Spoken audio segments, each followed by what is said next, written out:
Ania ang nagunang tudling sa Ronda Brigada. 74 anyos nga person of interest sa pagpatay kay Princess Arian Cabukos nakaplagang patay. 163 ka PUV driver o konduktor sa mga public terminal nagnegatibo sa surprise drug testing. Upat ka sakyanan nagkarambola sa National Highway Barangay Glamang, Polomolok.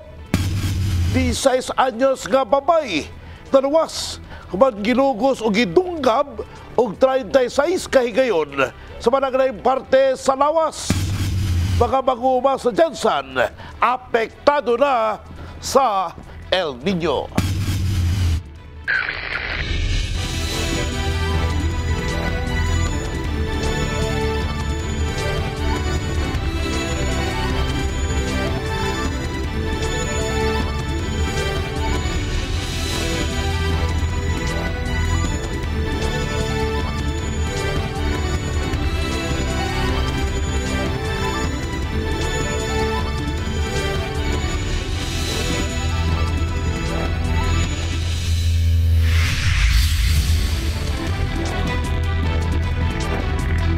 Sok Sergeant mayong hapon, adlawng Lunes, Marso 25, 2024,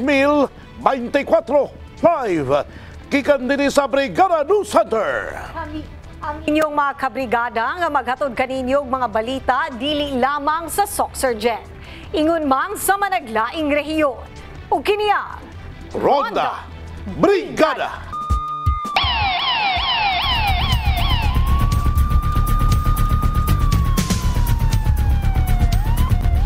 Samtang nagapadayon ang lawom nga investigasyon sa otoridad, kalabot sa pagpatay sa 7 anyos nga si Princess Arian Cabukos, nakaplagan na lang nga patay na ang 74 anyos nga usasa person of interest. Sulat sa pader nga nagkanayong inosente sa krimen, gituhang gikan sa edarang suspek. Pagkana MJ Fernandez, maabay foul play sa retabo sa edaran o kini nga insidente gituyo niya pagbuhat. Brigada MJ. Brigada Attorney Can, gipasali karon sa kapulisan sa Jensen nga dili sila muhunong sa pag-imbestiga kalabot sa pagpatay sa 7 anyos nga si Princess Arian Cabukos. Luyo pa man nga namatay na ang gitutukang suspect sa mong krimen nga si Ermelindo Sahulga alias Inko. Patay nang nakaplagan ang 74 anyos nga usa sa mga gitutukang person of interest sa pagpatay sa 7 anyos nga si Princess Arian Cabukos. Alas 11 pasado sa gabi, Marso 24, nakurat na lamang ang mga kabanay ni Ermelindo Sahulga alias Inko nga nagbitay na kini sa punuan sa Tambis gamit ang usa ka PC ug wala na kini kinabuhi. Sumala pa ni alias Jen, usa sa mga bayaw ni alias Inko nga wala matud pa siya nadungog nga kasikas luyo sa iyang Pinoyanan asa nakitang wala na kinabuhi ang idaran. Dugang pa niini nga una pa man kini namatay. Nakahinabi pa niya si alias Inko hapon sa maong adlaw. Rason nga kahibulungan alang kaniya ang nahitabo. Gipuy-an niya diha nga murag nahug ng ang asawa na apo. Apo niya. Namukaw sa mga alas 11:20. Nangita kay Inko maguna siya diri sa mga tao. Inko ang tawag ba? Tahod. Tapos nangita na ba diha si Inko? Ay wala nang mata mi. Moto pangita na niya, pangita. Pagka-taon, nakita nila. Na moto na mangon niya nga, muna na diya naghikog na daw. Nakit-an usab ang nakasulat sa pader nga nagkanayong wala ako'y sala nga nabuhat. Asa gituuhang sulat kini sa mong idaran, una pa man gialigar nga nagkutlo sa kaugalingong kinabuhi. Apan kahibulungan pa kung tinuod bang sinulatan kini ni alias Inko. Sigon pa sa mga suod nga higala ni Inko nga wala matud pa sila'y nakit-an nga timailhan sa naasong idaran nga hilabihan kini kaapektado sa mga aligasyon bato kaniya ug hugot ng ilang pagtuo nga inosente si alias Inko sa nahitabong pagpatay sa 7 anyos nga batang si Princess Arian. Gapon sa hapon, nagpakaon kong manok tire, uli na kong ikagbukan sa Guadalupe. Iya kong giare. Wala mo ko matikod siya mga nagalingasag. Nabantayan lang ako siya ang iyang kuan. Ang naong lang niya ba pula. Namula yung naong murag karang misaka yung dugo. Unsa ba? Pula yung naong ba? Murag maog yung siguro ma. Pero ako di ko makatuong makahimo si kuan angkola ng Kanang kuan siya gidud pasanginlan sa nga kuan ng logos. Kay butan ko layo ra kayo sa tinuod. Muna layo ra gyud kayo ug siya gi pasanginan nang trabaho sa edad na niya daan kisa gumbuangan mo okay mo pa na. Sa bahin sa pamilya, gatuo usab silang wala kini sala o gani nakig-alayon pa kini sa mga ginahimong investigasyon sa mga otoridad. Kami ang mga kapamilya niya murag dili gid mi mutuo.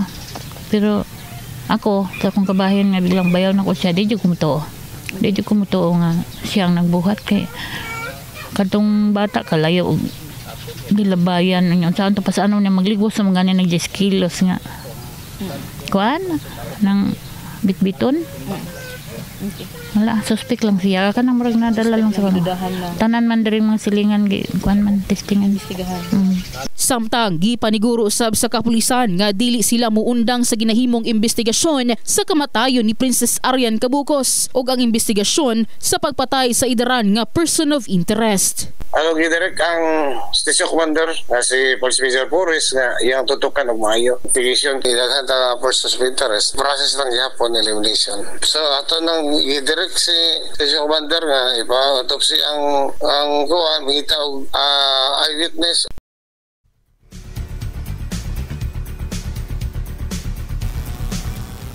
Sa karon nga Brigada Attorney Kan human nga gimando ni Police Colonel Olivar Jr. ang pagpailom sa autopsy sa patayng lawas ni alias Inko. Ila na lang ginapaabot sa karon ang mamahing resulta niini kung aduna bay nahitabong foul play o wala sa kamatayon sa naisgotang suspect. Katong nakasuwat sa pader nga matod pa inosente kining maong biktima, nasuta na ba to kung iya gito sa maong nga idarang POI? Sa karon Brigada Attorney Kan padayon pa nga ginasuta sa atong mga otoridad og ilan ang ginausa-usa ang mga miyembro sa pamilya kung aduna bay nakaswito niini nga handwritten o handwriting rather ni alias Inko. Brigada Attorney Kan. Lastly, usay epekto din pagkamatay ni Sahulga ngadto sa dagan sa investigasyon sa pulis gumikan kay lately or the latest ato nabawaan nga nag-zero in na sila dining mao tawhana isip suspect sa mong krimen. Sa karon gibutyag ni Police Colonel Olivar Jr. Brigada Attorney Kan nga dili mamahimo nga maapektuhan ang investigasyon kalabotan niini sa pagpatay sa 7 anyos nga si Princess Arian Cabukos kana gumikan kay kung mahinumduman dili lamang usa ang nahimong person of interest kini mga nahibiling person of interest karon ang ginatutukan karon sa atong kapulisan o gimando na ni Olivar ang paspas nga pagpahigay ng investigasyon kalabot niini diri mismo sa magasakop sa Police Station number 9 pinagiusab kay Police Major Robert Forrest. Brigada Attorney Kan. Salamat Brigada MJ.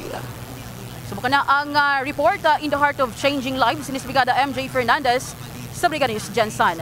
Brigada News. Walay nagpositibo sa sobra gatusan ka bus driver ug konduktor sa mga public terminal sa Jensen ug Coronadal City human sila gipailawom sa surprise drug testing. Atol kini sa Oplan Harabas nga tumong masiguro ang kaayuhan sa mga pasahero ning Semana Santa. Ibrigada mo Laizel Labajo.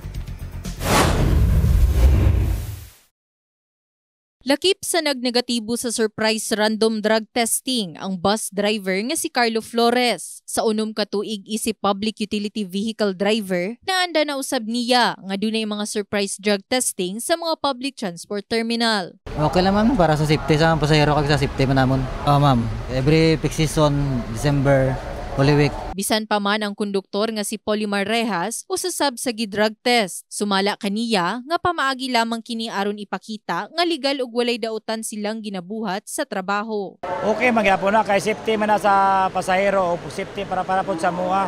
Kay akis kay kami wala man na nagagamit. Ana. At least makabalo po sila nga legal ba, fair play tanan. Kay para maano na to ang mga drivers mo, okay ba sila kung ang para sa safety sa mga tao. Maayo man ang ginahimo nila para ma-detect pod og babalaan nato nga ang ginasakyan na nato okay o walay kuan ba kanang layo ta sa madisgrasya. Mukabat usab sa 163 ka PUV driver ug konduktor ang giilawom sa surprise drug testing sa Coronadal ug General Santos City. Wala usabisan usa ang nagpositibo kanila. Confiscate na to until such time nga mag-submit sila specimen. Initially, magkandak ang atong team of screening dito po sa ilang mga urine specimen. And kapag clear na ang driver, so naatay ginabutang na sticker para makagawas sila no kay naamay nagabantay sa mga exit points sa atong mga terminal. Kung do naman magpositibo, masuspindi matud pa ang ilahang driver's license ug i-refer una sila sa Philippine Drug Enforcement Agency nga kinahanglan mo undergo og rehabilitation. Dili man nga dakpon dayon unless kung siguro kung second offense yan na kaysa under section 15 sa 9165 pag second offense sa drug use, imprisonment man na siya. No? Ang gikabuhat nga Oplan Harabas ilawom sa Republic Act 10586 kun Anti-Drunk and Drug Driving Act of 2013. Dugang pa sa PDEA 12 nga bisan ni aging Semana Santa, wala usab nagpositibo sa surprise drug testing sa mga public transport terminal sa Jansan ug Coronadal City. In the heart of changing lives, kini si Brigada Liza Labajo sa Brigada News Jansan, Brigada News.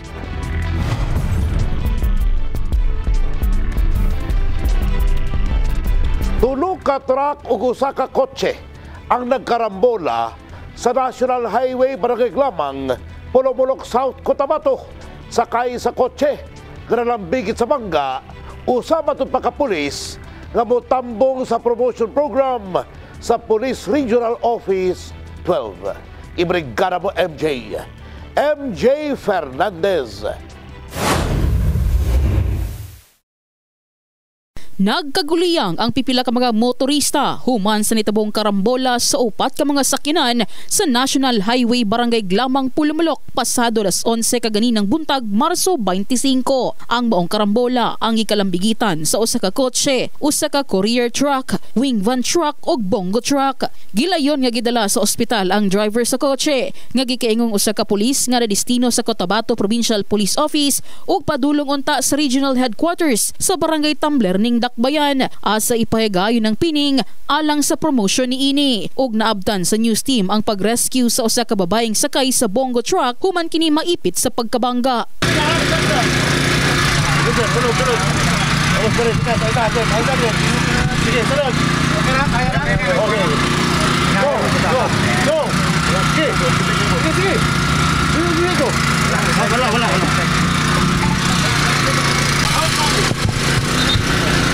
Okay, kuha na siya. Nakuha na siya.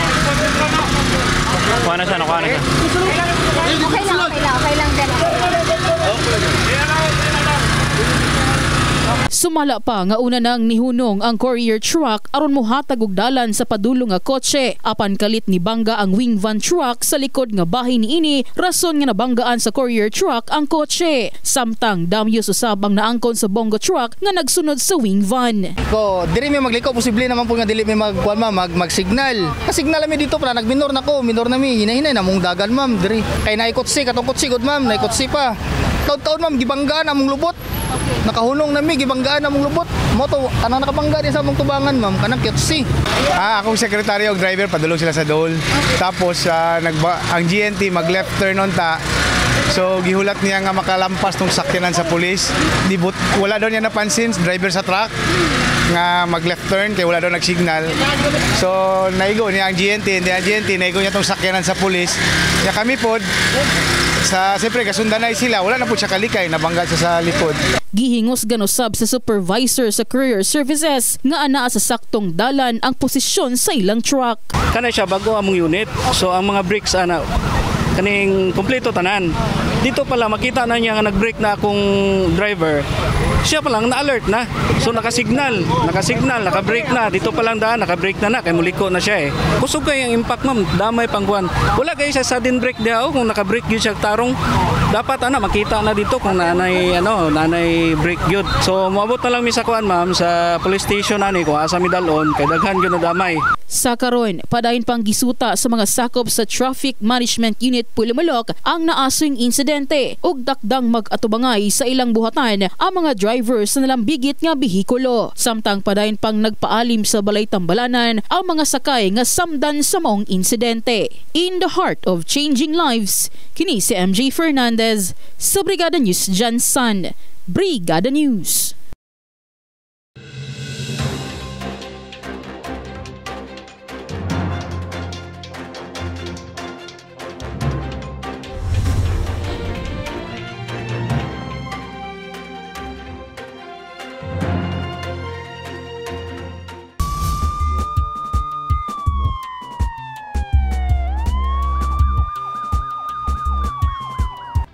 Hustisya ang panawagan karon sa inahan sa 16 anyos nga babayi human matud pa giluba sa ka-chatmate ni ini. Gawa sa gilugos, nakaangkon pa kini og 6 ka dinunggaban sa liog ug 30 sa likod lakip sa iyahang tiyan. Alang sa dugang detalye, ito ang makauban live si Brigada Russell Jean Mantile. Brigada Dil atong eksklusibo no nga nakahinabi ang inahan sa biktima sa 16 anyos babayi. Ang brutal nga pagpangluba sa wala usa gingang lang suspetsado sa kapulisan nga matud pa ka-chatmate sa biktima.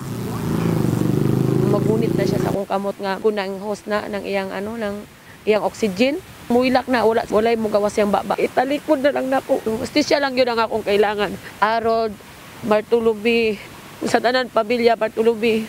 Ako na hangyo sa inyo ipasurinder lang ninyo. Hustisya ang panawagan karon sa inahan sa 16 anyos nga babayi nga padayong nagapaalim sa usa ka balay tambalanan diri sa General Santos City. Human nahiagom sa minor de edad ang 30 ka dinunggaban sa likod lakip sa iyang tiyan, samtang unumsab ka dinunggaban sa iyang liog. Matud sa inahan ni ining si Merlinda nga eksklusibong among nakahinabi nga ang biktima gilugos usab.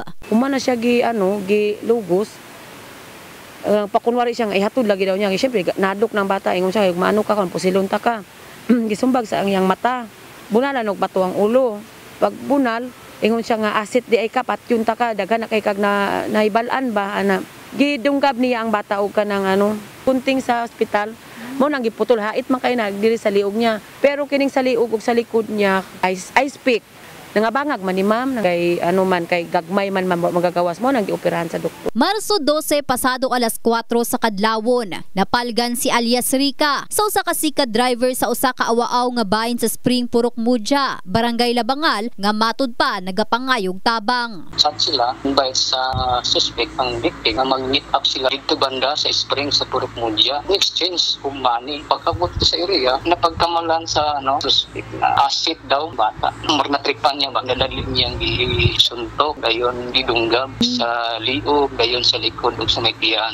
Isa lang ang suspect katuyang ka-chatmate. Kamot ang victim mo masurvive kay ihang nakaangkom na siya og mga sama dinunggaban. Kapretensya nga patay na mutong nidiyaan siya sa suspect. Gayon nasulat pa niya pangalan sa suspect. Sa investigasyon sa Makar Police Station, ka-chatmate sa biktima ang ginatudlong suspetsado. Asa una pa man ang insidente, ang biktima gisundo og usa ka lalaki aron nga matud pa mga ligo. Sila pero siyang sunduan ng bata.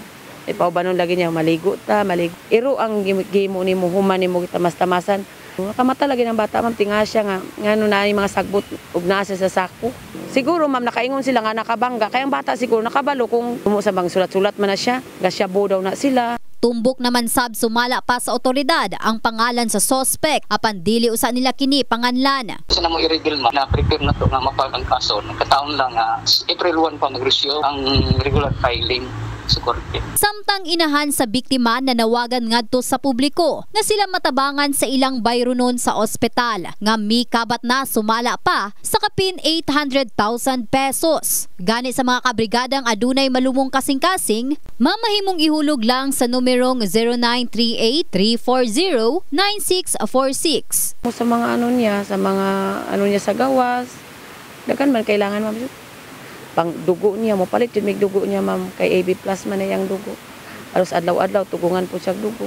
Sa estimated lang namon kay kita nagpangutana man gyud ako nahana siya sa mga 800 na. 800 plus na.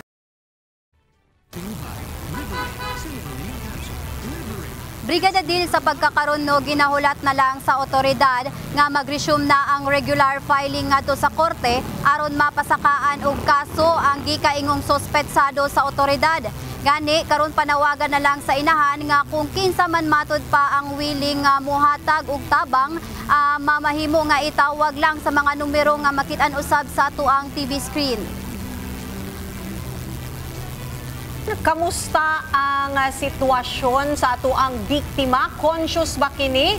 Unconscious? Aduna na ba'y nakahimamat sa iyahan? Nakuhaan na ba siya og statement? Sa pagkakaroon, Brigada Dil, no, conscious ang ato ang biktima, gani matod pa sa inahan ni ini, aduna kini nakaya pa ni ini nga isulat ang pangalan sa suspetsado. Wala pa niya na-narrate sa pulis o kung kinsa mga otoridad ang panghitabo. Sa pagkakaroon, Brigada Bill, no, kay kapadayon pa ang investigasyon sa kapulisan, gani kay although conscious na ang biktima, dili pa kaayon ni siya makaistorya. Ang pinaagi lang nga makakonek siya is ang pagsulat lang niya. Kani Jean, kay ginahulat pa ang April 1. Wala ba'y tsansa na kaning suspect nga ni makagawas o maka-eskapo hinuon? Unsa ang ingon sa pulis bahin ana? Padayon man pod ang monitoring Brigada Dil sa kapulisan ngadto sa suspect. Gani ang pamilya pod sa suspect, Brigada Dil, matod pa sa inahan sa biktima kay naga-coordinate man pod sa ilaha. Daghang salamat Russell Jean Mantile. In the heart of changing lives, kini si Russell Jean Mantile. Sa Brigada News Gensan, Brigada News. Giangkol sa Federation of Irrigators Association sa Jansan nga apektado na sila sa init nga nasinatian sa karon nga panahon. Mga mag-uuma nagtigom aron hisgutan ang mga mamahimong solusyon sa ilahang problema. Ibrigada mo, Dani Kasi.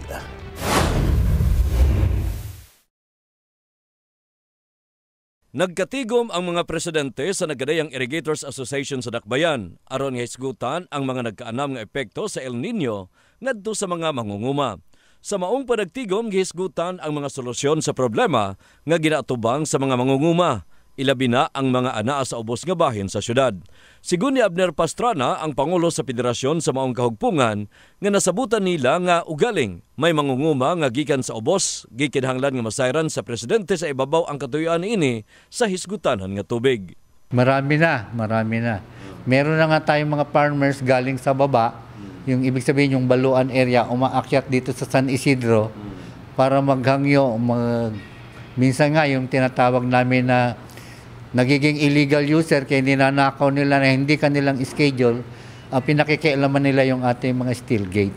Ang usa sa mangunguma nga si Baina Karim ang nangusog nga dili ikalilong nga sila ang apektado na sa hisgutanan nga El Nino. Ilabi pa nga nagkahinay na og kawala ang agas sa tubig sa niya ug sa gikatakdang pagpaghinlo sa sunod bulan. Sigun niini nga hilabihan nga napiktuhan ang kadtong may paapas sa pagtanom tungod nga dili na stable ang dagan sa tubig. Gawas sa mga hisgutan, apektado usab ang kadtong mga nagatrabaho sa uma nga maoy ginasaligan ang pagpasuhol sa mga trabahoon sa mga kaumahan ug ang pagpang-harvest. O sir, apektado gid sir ang mangungumaan ni sir kay ang uban kay kanang ilang trabaho garab lang. Makita nato nga apektado gid sila nga wala kung walay laing kanang pangitaan og nila kanang pangwartahan. Ang uban makita nato nga naghawling na gani, gagarap para magkaano lang og palay na ipagiling. Dugang pa ni Karim nga bisan og mangunguma nga dunay harvest sa nangagi o gihurot sa pagpamaligya og walay gibilin nga pagpangkonsumo, siguradong apektado sila karon tungod nga mopalit man gihapon sa mahal nga bugas. In the heart of changing lives, kini si Brigada Dani Kasi sa Brigada News Gensan. Brigada News. Padayon ang gihimong investigasyon sa PhilHealth sa issue sa ghost patient nga una nang nabisto sa ahensya. Ang ginahimo, naningil sa PhilHealth og bayad bisan walay pasyente. Ibrigada mo, Richel Gubalani. Giangkon sa PhilHealth sa Suxargen nga dunay pipila ka ospital ang gilambigit karon sa misrepresentation ug falsification. Butyag ni Dr. Hector Zinol Leonardo Malate, PhilHealth Region 12 Acting Regional Vice President, dunay bonus sama sa dialysis nga dunay gihapoy naga-claim luyo sa pagkamatay na sa pasyente. May mga kalokohan ding ginagawa sila mga hospitals. May mga hospitals kaming currently investigating because the mga ghost patients, no? So they're claiming sa PhilHealth na wala namang actually na-admit sa kanilang hospitals. So yun ang inimbestigahan namin. Dugang ni Malate, dunay pipila ka doktor sa rehiyon karon ang ilan ng gipasakaan og kaso samtang duna usab ospital nga nasuspinso na nila ang accreditation tungod sa maong issue. Meron naman because of fraud or cases na ni-refer ng region to the legal office. Meron naman kaming mga Dungan ini, giangko ni Malate nga gilili na usab nila ang pipila ka empleyado nga posibleng dunay kalabutan sa maong issue. In the heart of changing lives. Kini sa Brigada Richel Gubalani, sa Brigada News Jensen. Brigada News. Mga ginikanan kung ginahutoy sa ubo, inyo ang anak. O dili baka mura nagpaghot ang tingog sa ubo. Ipa-check up na dayon sa doktor tungod posibleng pertussis na kana o whooping cough. Target matod pa sa ikayong sakit, mawang edad 1 hangtod 5 anyos nga vulnerable, mawang dali lang mataptan. Ibrigada mo Lizel Labaho. Sa taho sa Department of Health kun DOH, aduna nay 453 pertussis cases ug aduna usab 35 ang namatay tungod niini niadtong Marso 9 ning tuiga lamang. Ang pertussis o whooping cough usa ka common child illness nga dunay specific symptoms. Lakip sa sintomas, ang low-grade fever, sipon ug ubo nga halos usa ka minuto walay undang-undang. Tina-target nito isang respiratory system, no? At kadalasan syempre sa bata hindi pa ganun ka fully develop yung kanilang lungs kaya matamaan ng infeksyon, minsan umahantong talaga sa hirap sa paghinga. At yun na nga, umaabot sa pagkamatay kung napapabayaan. Bisan anaalang sa panimalay, umugawas man ang apuhan nga si Renato Gonzaga. Kauban ang apo nga 4 anyos, ginasigurong nakasulog gayud og face mask. Naglikay pud mi kay sukad atong pandemic murag permanente na ginanana murag na trauma na mi ani ba. So sa mga bata pag masulod, dili na ginakagawas. Ang daycare teacher, aduna usab nakapondong face mask alang sa mga estudyanteng dunay ubo. Totally na amang good mi GC sa moa. So pag mag-ingon ang parent na kanang ma'am dili siya maka-eskwela kay na siya something na maragilagnat or kanang grabe gyud iyang ubo kagabi pa. So wala dili gyud na siya allowed. Ang gikaayong respiratory illness, malikayan matud pa ilabi na kung kumpleto sa bakuna ang usa ka bata. Lakip sa kinahanglang bakuna mao ang pentavalent vaccine. Pasalamat usab ang City Health Office Jensen tungod hangtod ning kasamtangan. Walay kaso sa pertussis kun whooping cough sa Dakbayan. Sa kaso ng pertussis o yung tinatawag nating whooping cough, so far as far as surveillance is concerned, wala naman po tayong naitalang kaso, mapasuspect man or confirmed case ng whooping cough dito sa General Santos City. Padayong pahimangno sa eksperto ang pagsulubog face mask aron luwas sa susamang sakit. In the heart of changing lives, kini si Brigada Liza Labaho sa Brigada News Jensen. Brigada News.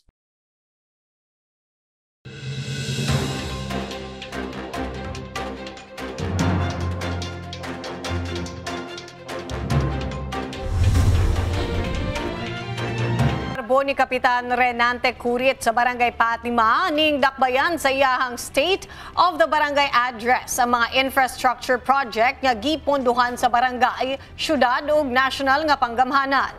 Wala usab nakalikay ang mga kritiko niini. Ibrigada mo Danny Cassie.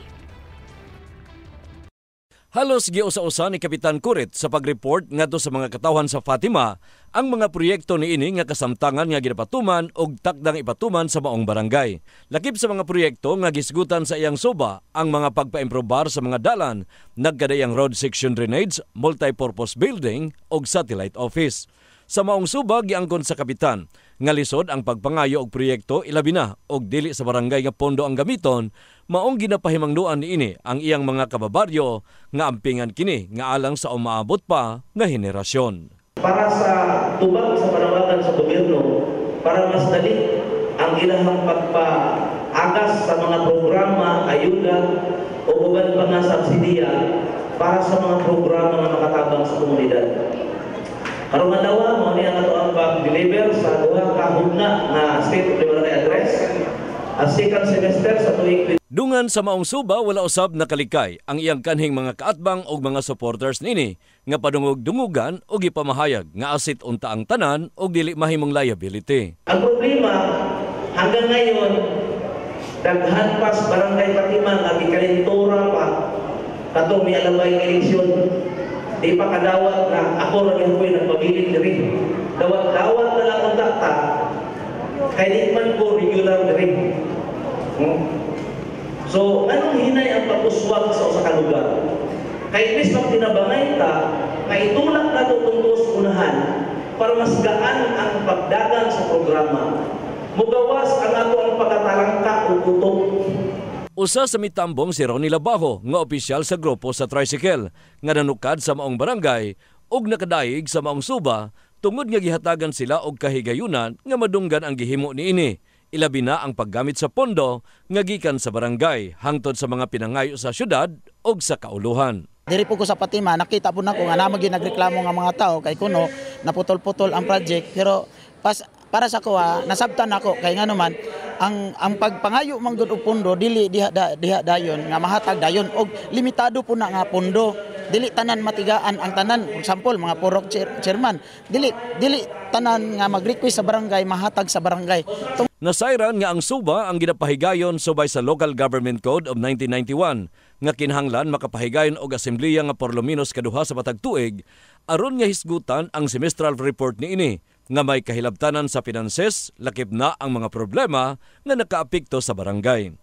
In the heart of changing lives, kini si Brigada Danny Casi sa Brigada News Gensan. Brigada News. Nagtrending sa social media ang usa ka babae nga nasuko sa usa ka tricycle driver man matud pa kini gilabayan og sensilyo nga pamasahe. Ang naisgutang driver ni patimaw sa kapulisan ug gihatagan og pagpaklaro ang paghitabo. Ibrigada mo, enemy mugpon.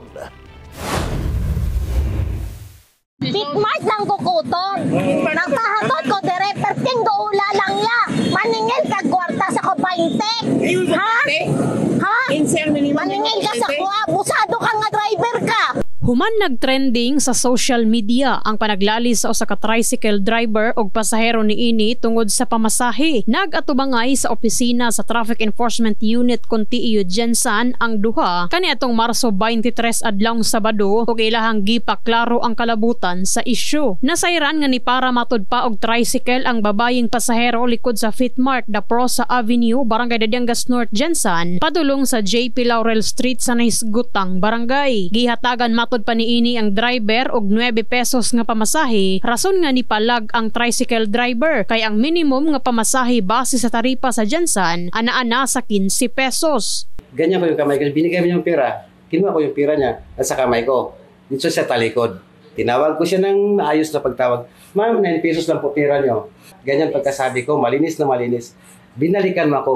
Pila man na ibang masahe gikan sa Fitmart padulong diri kaduol rani. Nagkuha ka ng wallet, kinuha mo yung buong 1,000, hinampas mo sa kamay ko. Ang naiwan sa kamay ko 2 piso. Yun ang binalik ko sa iyo. Ayan pira mo. O di ba hindi ko binato sa iyo. Tapos pagbalik na ako, pila day imong pangayo sir. Ay kuya nga, pwede man 10 pesos kay duol lang man. Kita ro na ko siya gistorya. Ako kuya, 10 pesos lang na siya kay duol lang man. Tapos gingon niya 9 pesos. 10 pesos akong pagbilang. Yung kung 9 na tumakigladi siya, o sige, dagdagan ako. Pero iya, kung ginapakaulawan. Muto, gitagaan ta ka og 1,000. Kay wala, medyo pila ang barya. Nga karumura, murag taas kay kag pride ba. Tapos gilabay mo sa kuang kwarta. Kinsa may dili masukuan na sa imoya. Gihingusgan sa tricycle driver nga wala matod pa niya gilabayan og kwarta ang babayi hangtod nga nisutoy na lang kini og padagan sa iyahang tricycle og wala na niya gitubayan ang pasahero. Luyo pa man nga wala siya nadawat nga pamasahe. Luyo ni ini mismo si Police Major Oliver Paoya, ang hepe sa TEU, mao'y naghusay sa duha og giareglo ang panghitabo. Pagpatawaran na kayo para at least hindi na madama yung iba. Na next time din, kamustahanan, wow, thank you so much. At least yun ang natin. Tungod sa maong issue, adunay tricycle driver nga nagpagawasab sa iyahang opinyon. Kung dili ka mukuha, laila ka suko. Wala nga ko, ang uban pasahero nga. Ditso man dayo ganing iyaw-iyaw dayon, pangutalon pa lang gani nimo. Pwede na siya kanang nimo siyang gipasakay niya pag naog gisinglan nimo dako, kana pwede ka ang pasahero pwede kayaw-yawa na. Hugot sab nagpahinomdom si Police Major Oliver Paoya sa tanang driver og pasahero nga likayan na ang susamang panghitabo aron dili na kini pamarisan sa uban og dili sab madamay pa ang ubang mga driver. In the heart of changing lives, kini sa Brigada Enemy Mugpon sa Brigada News Jensen, Brigada News. Opisyales ug mga personahe sa barangay nagbansay sa ilang angay buhaton sa panahon nga may linog. Safety sa kaugalingon ug pag-rescue gipakita sa mga empleyado. Ibrigada mo, Verdiazon. Sayo sa buntag, Marso 25, alas 9 sa buntag, sa dihang kalitlang nilanog ang sirin sa ambulansya sa Barangay Baluan. Pipila ka segundos ang milabay, makita nga nang gawas ang mga empleyado gikan sa buildings, padulong sa evacuation area nga nakatabon sa ilang ulo. Gipangunahan sa ilang kapitan ang pagmando sa angay nga buhaton pinagi sa handheld radio. Adunay nag-inspeksyon sa mga gambalay unya o sa empleyado ang gidayungan sa rescue team o gikarga sa ambulansya.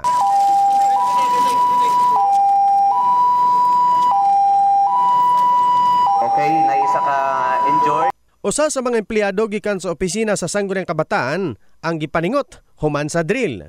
Actually, nami sa feeling no nga may amuta sini sa atong barangay para prepare ta kung unsa man ang mangyari sa atong barangay or kung unsa man mangyari sa tua at least kabaluta na unsa tong himuon kung mag-abot ba ng calamity sa ato ang lugar. Pinaka-importante na mag-conduct tag earthquake drill sa ato ang barangay is para mabalaan nato unsay tamang proseso kung unsay example kung magkaroon man gyud og linog, then kabalo ta unsa nato pagpagawas sa isa ka building ug unsa ang mga materyales na pwede nato gamiton in regard sa mahitabo na sakuna.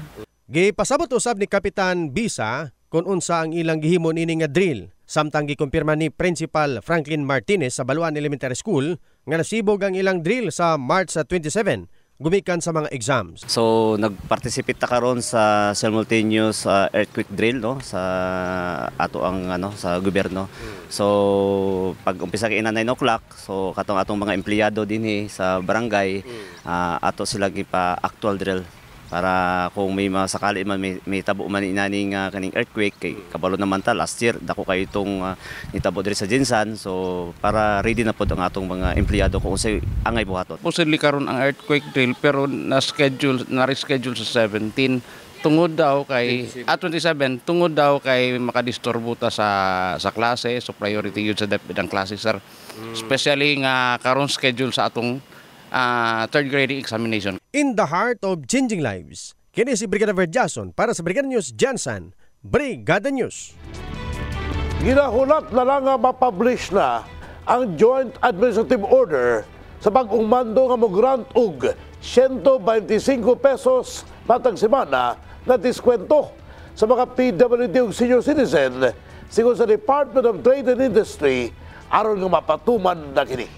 Ibrigada mo Russell Jean Mantile. Malipayong gilauman sa mga senior citizen ang special grocery discount alang kanila ingon man sa mga person with disability. Gumikan dakong tabang aron mabawasan sab sumala pang ilang mga gimbug aton sa mas 72 anyos nga si Samson Gallo nga nag-inusara sa kinabuhi ug sa iyang pension na lang gasalig aron nga adunay mapang konsumo sa matag adlaw. Dako na imbes na discount. Dako na discount sa senior sa pension lang sa senior o sa kanang negosyo kung ginagmay walay anak, walay asawa. Panahon na sab-alang kang Merly nga mapadak-an ang discount tungod sa kamahal sumala pa sa mga palaliton. Kay na kung tinuod na siya nga ma-discount yun, happy ang mga senior tanan. Kaya dako-dako nang ba. Tapos ganang di tanan abi kay selected naman ang pwede. Gamay ra kayo ni mo makuha pila na gud na. Pareha nimo na kasi nagaano sa imo na trabaho mo. Wala, ako lang solo parent ako tapos ako lang ning kamot nagsari-sari store ko lang ginagmay. Para may pambugas sa karon mahal magud ang tanan. Tapos pila lang discount gamay ra gud imo. Sa update sa personay sa Department of Trade and Industry nga si Giovanni Manon, Development Specialist sa Maong Buhatan. Sa karon ginahulat na lang nila nga ma-publish na ang Joint Administrative nga naunang taho Marso 25 lauman kining ma-publish. Yes, indeed no, at least mas ma-feel nila ang ang discount na mudako siya gamay no. Do dili kayo tan-aw na to na dako pero kung ato na siyang i-total na gyud, dako po ng tabang ana sa ila. Kauban sa pag-increase sa mga prices no. So indeed napapanahon gid pud siya na i-increase po nato tong discount na ginahatag, special discount sa mga senior or PW. That would be 2,500, equivalent to 125 pesos para sa mga basic and prime commodities nato. Pabor sumala kini sa mga naisgutan o galing mapatuman ang 125 pesos per week nga diskwento sa basic necessities o prime commodities. Pagpaklaro pa ni Manon nga kini sa piling establishmento lang nga naga-income og 100,000 pesos pataas matag tuig. Sa karon ginahulat na lang ang mando gikan sa nasyonal aron nga maisa publiko na sab nila og mahibaw-an kini sa mga nanag-iya og mga establishmento.